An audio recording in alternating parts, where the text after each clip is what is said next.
Assalamualaikum warahmatullahi wabarakatuh. Hai teman-teman, berjumpa lagi dengan Bu Ririn. Pada kesempatan kali ini kita akan belajar kelas 5 tema 2 subtema 1 pembelajaran 1. Jangan lupa tonton terus hingga akhir. Terima kasih. Adapun tujuan yang akan kita capai pada pembelajaran ini adalah sebagai berikut. Teman-teman, semua makhluk hidup membutuhkan oksigen. Oksigen merupakan hal terpenting yang dibutuhkan untuk bertahan hidup. Bahkan keberadaan oksigen lebih penting daripada air dan makanan. Bagi manusia, oksigen dibutuhkan untuk membantu fungsi otak, paru-paru, dan masih banyak lagi yang lainnya. Oksigen dihasilkan oleh proses fotosintesis tumbuhan.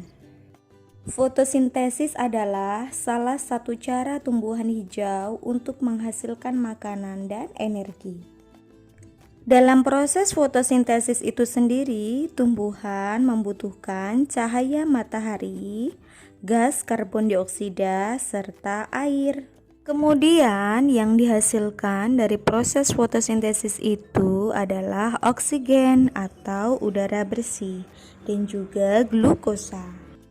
Tumbuhan menyerap energi sinar matahari, gas karbon dioksida, dan juga air melalui mulut daun yang disebut dengan stomata. Ternyata tak hanya manusia dan hewan yang memiliki mulut, tumbuhan pun juga memiliki mulut. Oleh karena itu, begitu pentingnya tumbuhan bagi kehidupan kita, karena tumbuhanlah yang menghasilkan oksigen atau udara bersih. Oleh sebab itu, kita harus menjaga lingkungan kita supaya tetap terjaga kelestarian tumbuhan. Sekarang, mari kita baca bacaan Dayu dan Ikan Mas pada buku tema halaman 9. Dayu memelihara banyak ikan hias berjenis ikan mas koki. Ikan-ikan hias itu dipelihara dalam sebuah akuarium. Setiap hari, Dayu memberi makan ikan-ikannya. Dayu juga rutin membersihkan akuarium, lalu mengganti airnya dengan air bersih. Kegiatan itu ia lakukan seminggu sekali. Dayu senang melihat ikan-ikan di dalam akuarium berenang ke sana kemari. Dayu memperhatikan saat mulut ikan-ikan itu terbuka dan menutup. Seolah-olah ikan-ikan itu selalu menelan air.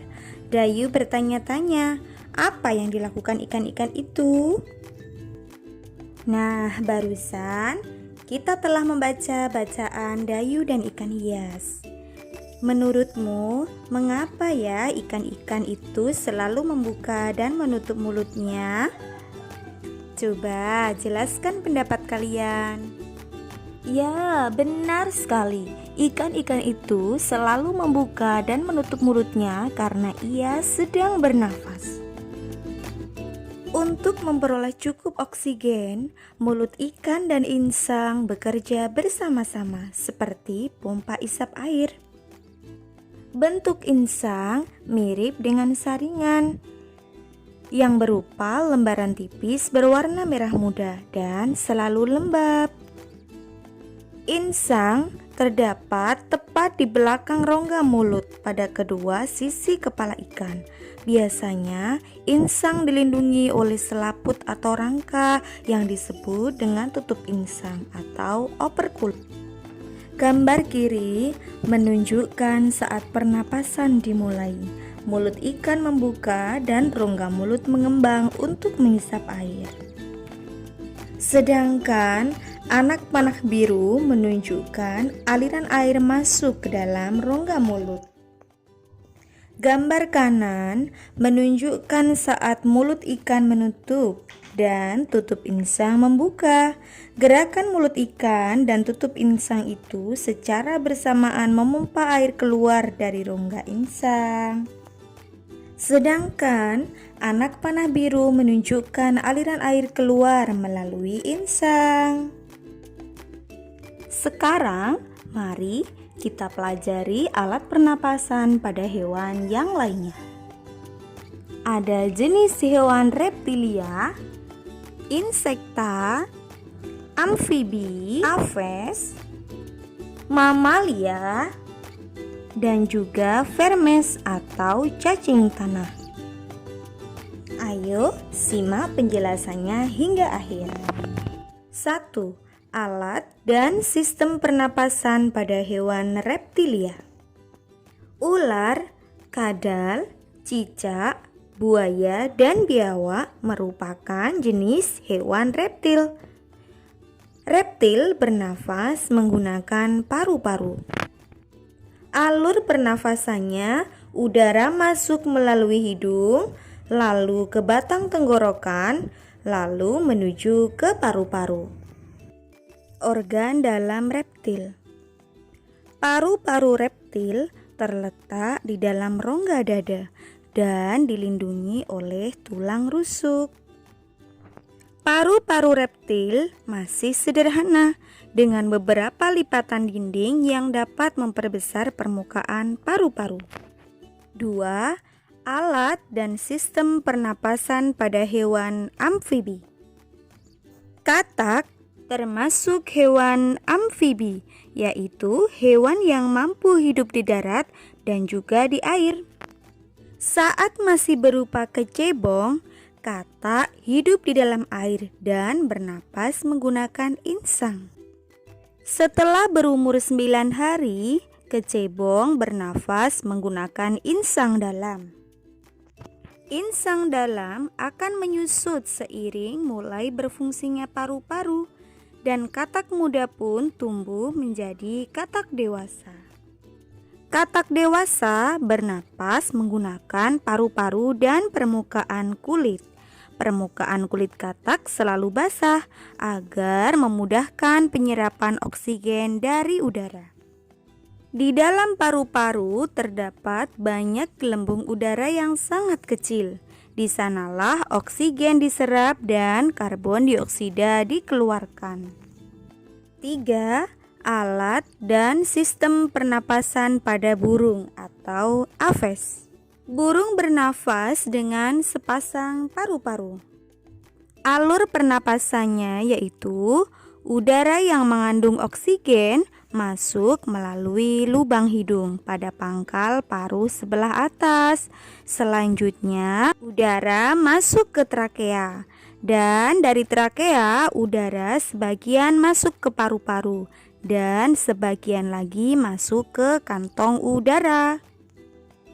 Burung menghirup udara sebanyak-banyaknya saat tidak terbang. Sebaliknya, saat terbang burung tidak menghirup udara. Udara diembuskan dari kantong udara ke paru-paru. Hebat bukan? Kantong udara juga membantu burung saat terbang, membantu mencegah hilangnya panas tubuh yang terlalu besar dan memperkeras suara. 4. Alat dan sistem pernapasan pada hewan serangga atau insekta. Kupu-kupu, capung, lebah, tonggeret, dan lalat merupakan jenis serangga. Alat pernapasan pada serangga berupa trakea, yaitu sistem tabung yang memiliki banyak percabangan di dalam tubuh. Percabangan trakea disebut dengan trakeola. Alur pernapasan pada insekta yaitu udara memasuki trakea melalui spirakel atau pori-pori kecil. Selanjutnya, udara beredar melalui pembuluh udara kecil. Sel-sel tubuh mengambil oksigen langsung dari pembuluh udara kecil itu. Kemudian, karbon dioksida dari sel akan mengalir ke trakeola, lalu dibuang melalui lubang spirakel. 5. Alat dan sistem pernapasan pada cacing tanah atau vermes. Cacing tidak mempunyai alat pernafasan khusus. Cacing bernafas melalui permukaan kulit. Kulit cacing selalu basah dan berlendir untuk memudahkan penyerapan oksigen dari udara. Alur pernapasan pada cacing yaitu sebagai berikut. Udara masuk melalui kulit. Selanjutnya, oksigen diikat oleh darah. Pada darah cacing terkandung hemoglobin sehingga mampu mengikat oksigen. Oksigen yang diikat oleh hemoglobin lalu diedarkan ke seluruh tubuh. Dan zat sisa pembakaran yang berupa karbon dioksida dan uap air dikeluarkan dari tubuh juga melalui permukaan kulit. 6. Alat dan sistem pernapasan pada hewan mamalia. Mamalia adalah hewan yang melahirkan dan menyusui. Ada dua jenis hewan mamalia, yaitu mamalia darat dan mamalia air. Contoh hewan mamalia darat adalah gajah, kucing, jerapah, monyet, kambing, dan juga kerbau. Sedangkan mamalia air misalnya adalah lumba-lumba, paus, dugong, dan masih banyak lagi yang lainnya.